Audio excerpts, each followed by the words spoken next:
Weather is quite okay. Well, my location, the weather is quite okay. I do wish you a wonderful day. It's still very early in the morning here.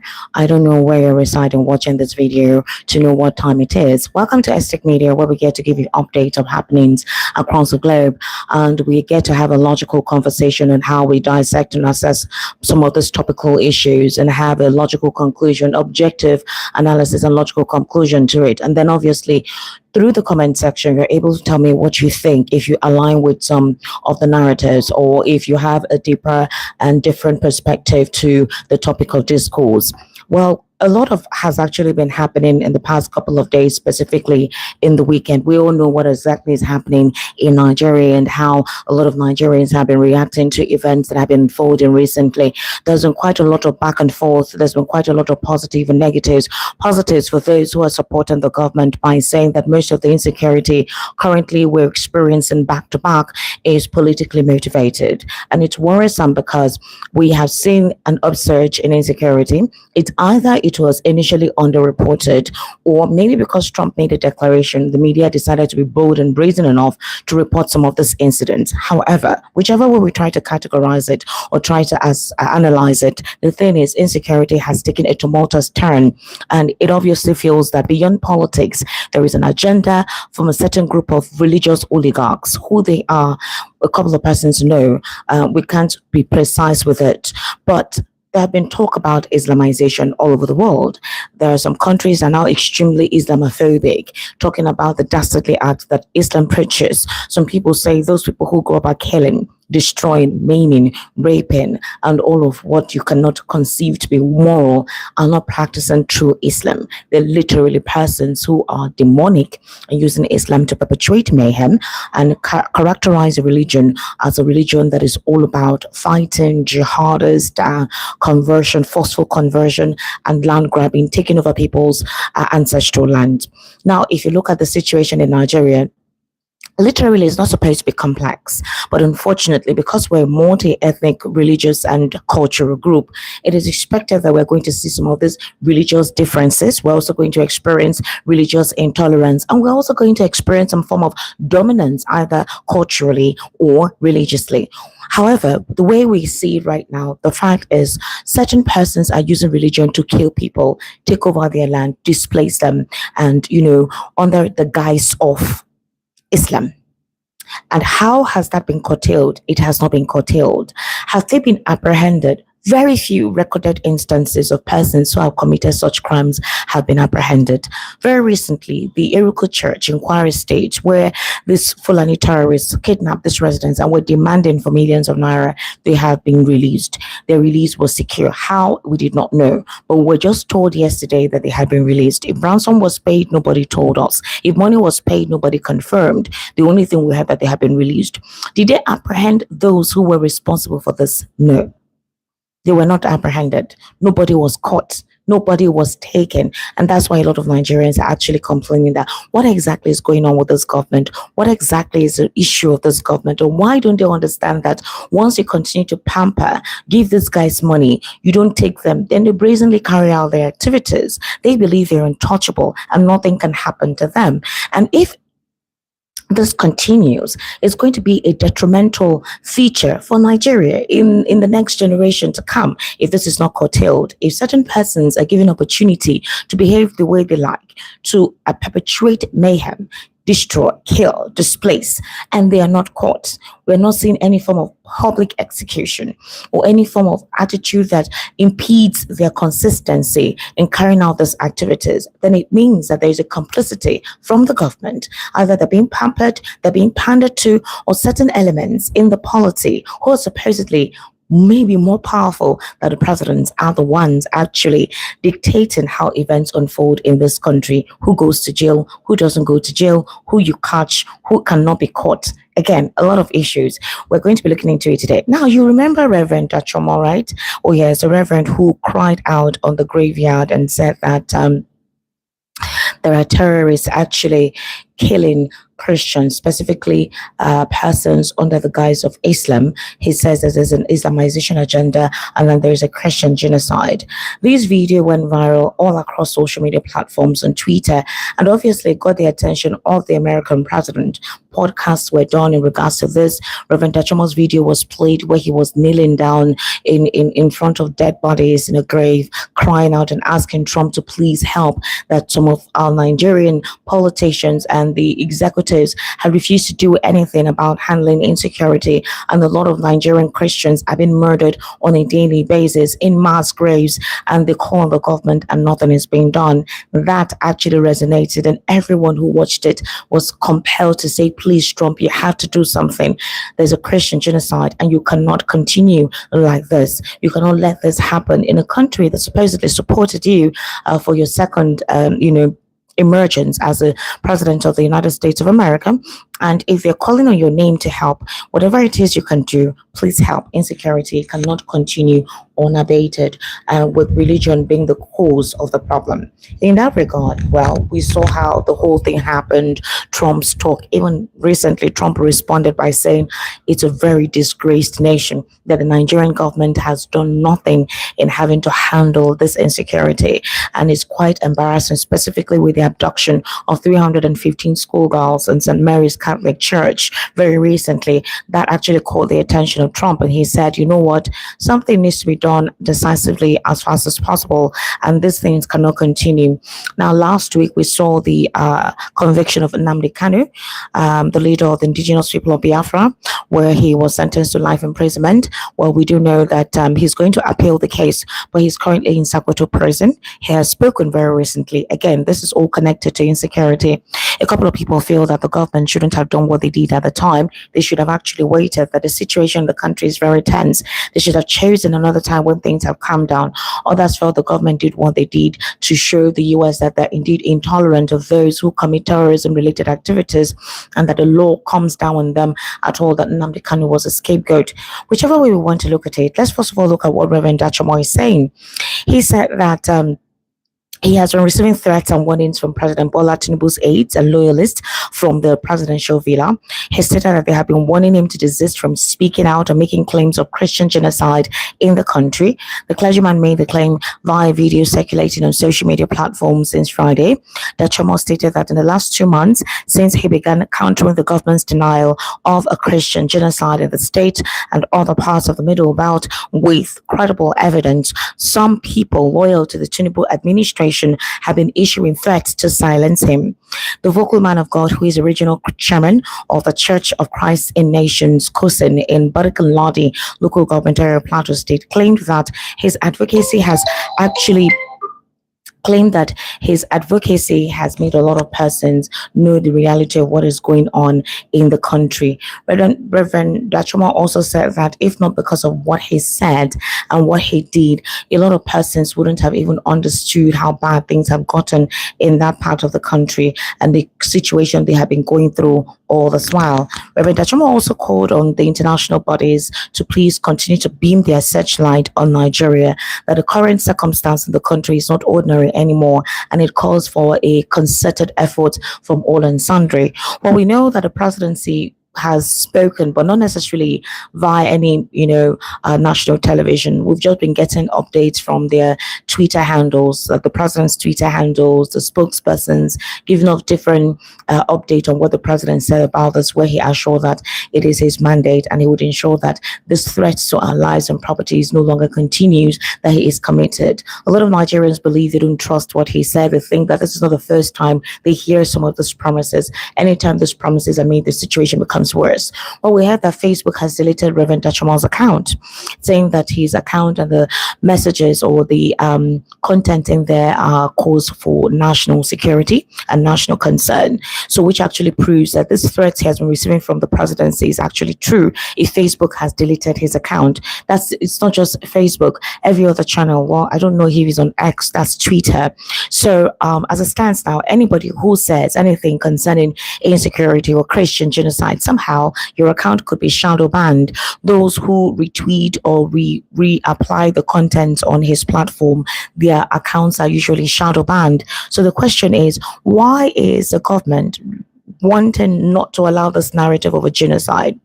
The issue for the government is that Christian genocide, they're insisting that there is no Christian genocide whatsoever and that the situation of insecurity is internal. In fact, there are allegations that the case of insecurity in Nigeria is politically motivated. On Channels Television just yesterday, Ojus Okalu spoke about that.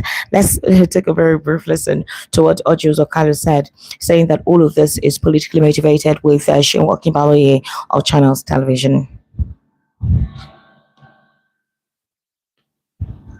Goes with election, and when you have election, people will try to pressurize the government in power for all kinds of things to start happening.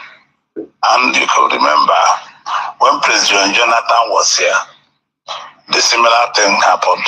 They put a lot of pressure on the president, and the terrorists and the bandits are orchestrated by some members of international community and local people who really want to, destabilize government. These are not things that were unusual, but I'm sure you can see that President Tinubu is equal to the task. For the first time, you see the president cancelling all his engagement. Today is Sunday, and he faces security challenges. He faces everything about security. Those girls will be recovered. Those people in schools will be recovered. The government is making every effort to make sure these people are recovered. And it's because of few announcements internationally and locally talking about Nigeria insecurity. I'm sure it's not the best of time for us. It's not a very good time for Nigerian people and Nigerian citizens. Our service chiefs, our security operatives have gone fully on duty to see what they can do. We'll track them down. It's a challenge. The essence of government is to protect lives and properties, and we'll be equal to the task. So you are inferring that this is politically motivated. This is politically motivated. What we are saying, the kidnapping. But you can see it. Nobody should tell you. Do you have evidence to of course, to the fact that evidence is politicians are behind? No, let me ask you a question. You can see this is happening time without number. For the past few months, we have been quiet until President Trump talks about people being killed in Nigeria, and you can see people talk about 2027 election, this and that, and you can see these are all about politics, but we're equal to the task. The federal government will move to challenge these people.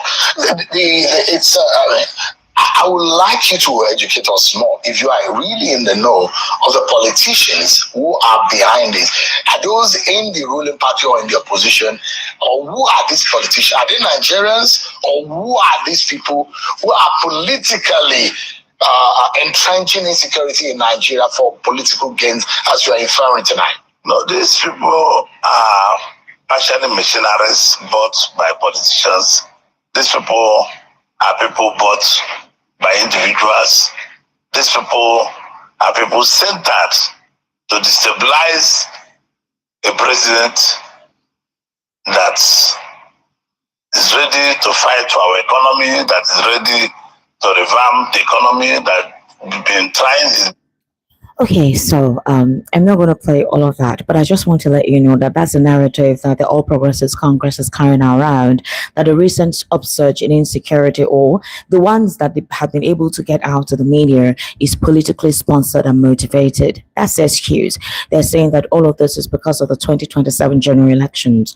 Well, let me take your mind back. If you recall way back in 2013, 2014, what exactly is happening was basically what happened to Jonathan Tinubu and the APC at the time. Obviously, it was not APC then. It was Alliance for Democracy, that's AD. They literally utilized all of the challenges and vulnerabilities that was going on within the administration of Jonathan against him. And let me tell you the truth, there was literal unrest. President Bola Tinubu, a couple of persons have said, is very lucky. They said he is the most lucky president because the opposition has been so silent. They are not saying anything. Nobody's countering. Nobody's going about on any protest. Nobody is saying they're going to burn down the nation. Nobody carried out a protest where they called that somebody should be killed, somebody should be put in a casket, someone should get out, someone's government will be ungovernable, which was basically the protest of the Occupy Nigeria 2012 in Lagos, where Tinubu and a couple of other religious leaders came out, including some entertainers, came out to motivate the crowd, prepare the crowd, incite Nigerians right there, where they said that Jonathan's government cannot continue. They also clamped down on the removal of fuel subsidy, and they also said that Jonathan will literally not experience peace. All of that was anchored and geared in preparation towards the 2015 general elections, where they weakened Jonathan's government with using propaganda to destabilize his administration. They collaborated with the then US President Barack Obama, and obviously the abduction of 214 Chibok schoolgirls was a cement on Jonathan's presidential career. They cemented that. It didn't come up again. It didn't happen again. So the question is, why is everybody sounding a little bit surprised to hear what is going on? A couple of Nigerians and economic and political analysts believe that Tinubu knows precisely what's happening. He understands the script that is being played, and that's why he has not said anything. That's why he has not come out to say anything, and that's why he has been mute, because he feels the opposition is playing his script against him. But opposition playing the script to whose detriment? To the detriment of a lot of Nigerians. People are being killed, slaughtered like chicken. There's this video that's trending on social media where there's Islamic terrorists. These terrorists who use Islam to perpetrate mayhem were slaughtering a human being like chicken. I saw that video. Up to today, I have not been able to wrap my head around it. Like, two of them held him down, and the other one used a knife. A human being. They don't value life. Those people are not human beings. These are demonic agents from darkness. They are not worshiping any god. And any god that you worship that propels you to kill your fellow human being, to spill blood, that is not a god. That's a demonic agent of Babel from the pit of hell. So I don't know what religion preaches such extreme ideologies to kill, maim, conquer, consider others as infidels because they are not practicing your religion. You take over them, you behead them. That is dangerous, barbaric, extremely primitive. And it has always been that kind of agenda, using Islam to perpetrate such atrocities, marrying children at the age of 8, saying that that is what the prophet actually asked them to do. I don't want to believe all of that theatrics. I don't want to believe that that is what Islam preaches, because I lived in the north for almost 8 years, 8 years, and I used to go to the mosque, and what we were taught at the time it's not what I'm saying here. I can actually recite some parts of the Quran. That is how we were taught, in harmony. And my friends also follow me to church in school. That was when Nigeria was Nigeria. That was when Nigeria was beautiful. That was when we understood what it was to practice one Nigeria. You could go to any any state in this country and feel safe and comfortable. Unity schools were created for a certain reason, to harmonize, all right, to create a sense of understanding between different religious groups and different cultures, so that we are able to appreciate the contrast. Whatever it is, there's a disparity is what brings us together, and we appreciate it. But now I don't think that's what it is. 41 unity schools have been shut down because of insecurity. They are getting security reports that the schools should not operate for now. In fact, some polytechnics and universities in those volatile regions have been asked to shut down until there's a sense of calmness, so that they don't continue to have to pay ransom to release these children. Has gotten that bad. And what this entails is that there is a absolute failed governance. If your security, it cannot be assured or affirmed or ascertained, where the government or the governor of a particular state cannot assure you of your safety, they tell you, okay, we have to disrupt your school activities. You have to go back home. We are not sure of saving you. So this crisis is something that is beyond us, but would implore you to go home. We have to obstruct your curriculum. Terrorists are being negotiated with. They come and give orders in local governments, in front of chairmen, in front of security operatives. They even wear the uniforms of the security men that they have killed. They wear it and present themselves. Nigeria, I don't understand what is happening. But there is a failed governance, and they're using people's lives for politics. Okay, so let's look at this. Now, there have been different calls as to what is going on in the country. Some people say that it is not what it is. Some people say that what is going on is an internal situation. Some people have said that some people have actually disclosed. Let me just explain this to you. Some people have actually disclosed that all of this is motivated by the foreign entities. Some people have also said that that's not the reality on ground. However, anybody wants to paint it. Some groups have come out to say, I don't believe in what you people think. I don't believe in any of this rhetorics. I don't believe in what you guys are talking about. All we need is Trump's intervention in Nigeria. Oh, Pete Lansky. Or Pete Lansky, you can get out of the life if you're not comfortable with what I am saying. It's either you're a reprobate, you're a terrorist using Islam, or you don't want to hear the truth. So if you don't want to hear the truth, and you're a jihadist, or you are using Islam as a means of covering your black heart, get out of my life, like fast. Otherwise, I'll report you to the relevant authorities. Wherever it is you are, you could be traced, you'll be caught, you'll be apprehended, and possibly your people will slaughter your head like you people slaughter people's heads. So this is my life. And if you're not comfortable with the reality of the situation on ground in my country, you get out. You don't have to be part of this life. You get out. Now, like I was telling you recently, this particular group, they are called the Yoruba Revolutionary Movement, UREM. They are condemning any form of U.S. military intervention in Nigeria and warning against what it describes as internal extremist colonization of Yorubaland. The group also called on all Yoruba people at home and abroad to rise in defense of their ancestral lands. Okay, in the statement, Comrade Wale Balogun, who is a national coordinator of UREM and convener of Mekunu Koya, said the group remains firmly opposed to any form of U.S. invasion or foreign military occupation. U.S. President Donald Trump recently threatened possible military action after redesignating Nigeria as a country of particular concern, and the U.S. President recently threatened possible military action after this redesignation. Trump warned that he might send U.S. forces guns ablazing into Nigeria to protect Christians from alleged genocide. Well, we also saw how the defense at the U.S. Congress went, how a couple of Nigerians were able to give, according to them, their own perceived notion of the reality on ground and what is going on in the country. We've heard different narratives about it, but is there a wanton killing that cannot be explained in Nigeria? Yes. Is it politically motivated? We do not know. Whether it's politics, whether it's religion, nobody deserves to be killed like chickens and cows in the name of religion. And there is evidence that these persons are taking over people's farmlands. These Fulani terrorists, they're of that tribe, and some of them are from other Sahelian region. Now, these are extremists using Islam to perpetrate the atrocities they are perpetrating, and they have been doing it so brazenly. 2 days ago, I saw a live TikTok. These guys were on TikTok live. A young lady in Nigeria was asking and begging them to please leave us alone. They are live. Do you even know that they flaunt the monies that they collect from their victims on TikTok? They parade it. They flaunt the dollars. They flaunt the wires of cash that is given to them by the victims of those families of victims of those that they kidnapped. So if they are brazenly displaying this atrocity and they cannot be caught, or somehow they have some kind of veil of protection, then what happens to you who is not Fulani, who is not practicing Islam, or who cannot even understand what the motive is? And why should innocent Nigerians be collateral damage?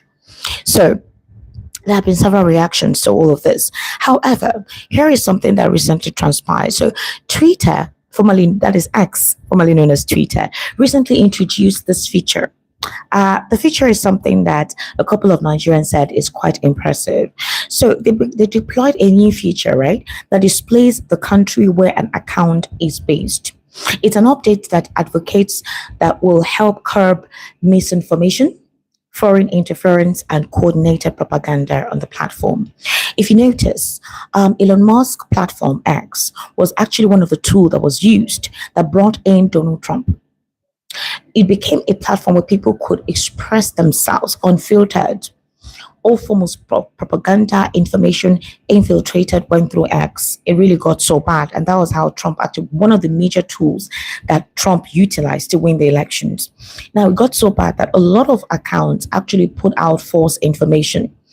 Users that cannot be identified, different usernames, one person having different usernames, but you don't know where they are.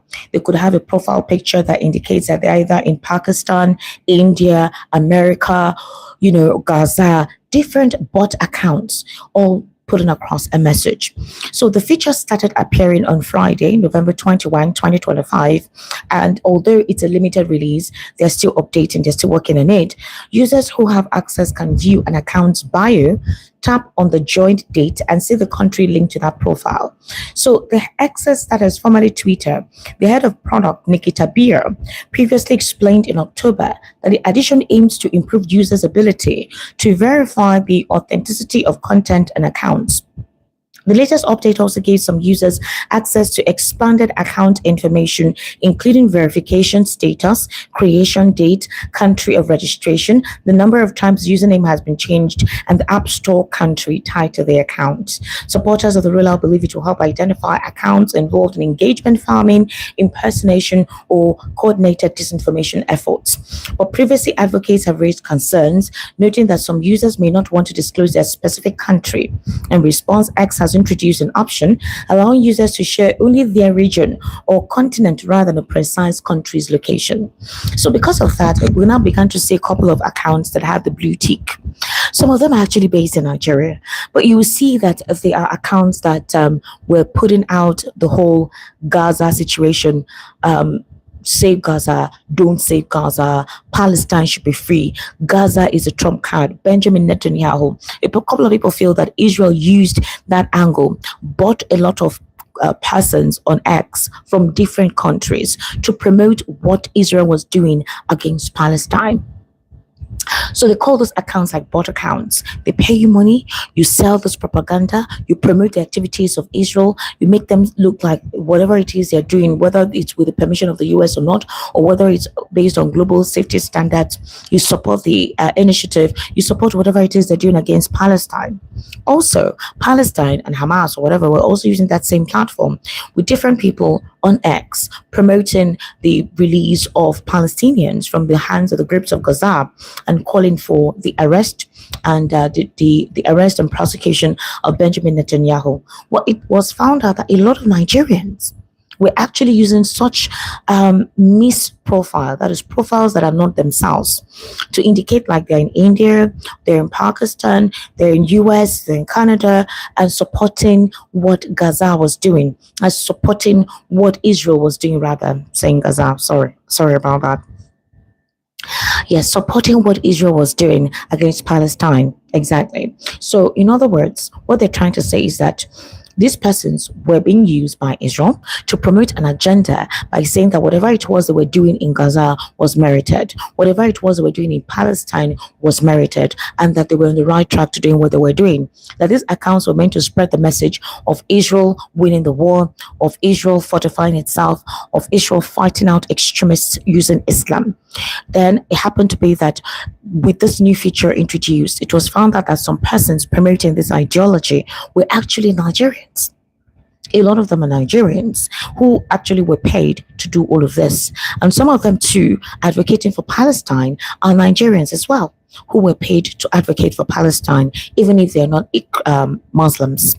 So a lot of conversation as to certain celebrities who say they're in this country or the other. You're able to see where they're tweeting from. Some of them use VPN anyway. You could be in Nigeria, but you're using VPN. If you're using VPN, it kind of confuses the algorithm.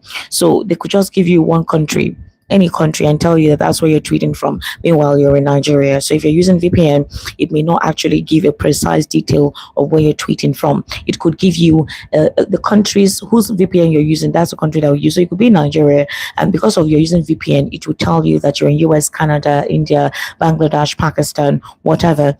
What does this tell you? This is the area of misinformation and disinformation, which could actually cause a war. X is one platform where a lot of persons interact unfiltered, put out information, forced real-time information, conversations are held, spaces are held, and a lot of information floods that platform. If one is not careful, if any government is not careful, narratives that are spilled that I guess other social media platforms that is being read and digested by others could actually cause a war or a genocide. It also creates tension and and a pandemic in any nation. So X is trying to ensure that their platform is not a platform where propaganda and misinformation is actually put out. Also, there are certain accounts that have been paid to cause implosions and war destabilization in the country. And this is a way for security agents to track them. So if you're one of such persons deliberately spreading misinformation or disinformation to create ethnic tension, to create rife, to create any form of political instability in the country, the security operatives in that country can now know where you reside or know the location that you're actually tweeting from, and you could easily be traced. So the big question is this: can this feature be applied in tracking terrorists who use social media to recruit new victims into their fold? You see, terrorists, ISWAP fighters, Boko Haram, Lakurawa Mahmuda, they have morphed to different groups using TikTok to advertise themselves and brazenly display what they have done. A lot of videos are out there. All right, another situation to consider is that Nnamdi Kanu has spoken from Sokoto prison. He spoke to his lawyers very recently who went to visit him there. They said they were with him for a couple of days. And some of the things they revealed out in that was that Nnamdi Kanu is confident and that he already expected that this was going to happen. They intend to start putting the appeal together. That is what they intend to look at the judgment of Justice James Omotosho and see what they can puncture in the judgment to appeal. I want you to remember that an appeal is not a retrial. They're just going to cross-examine what the court of first instance did, which is the Federal High Court, and know the areas in the judgment which is porous, and appeal. Nnamdi Kanu also has an opportunity to appeal for his bail, but there has to be concrete reasons given for his release on bail, like concrete, unavoidable reasons, which could be either health issues or something. Maybe he was attacked, something could actually promulgate a situation where he'll be asked to be on bail. But whichever it is, he's in Sokoto prison now. There are different narratives spilling all around as to his safety in Sokoto. Some person said that he was beaten up, that he was asked to wear the prison outfit, but because he said that outfit had been worn by someone that was not properly washed, he could not wear it. He was beaten up. Different narratives are flying up and down, but the lawyers have assured that they're fighting the case, they're continuing with it, and that everywhere should be calm. The youth in the South, it should not go about in an uprising. It will not help them at all for whatever reason. Ladies and gentlemen, like I said, whether we like it or not, there is insecurity in Nigeria. Nobody can deny that.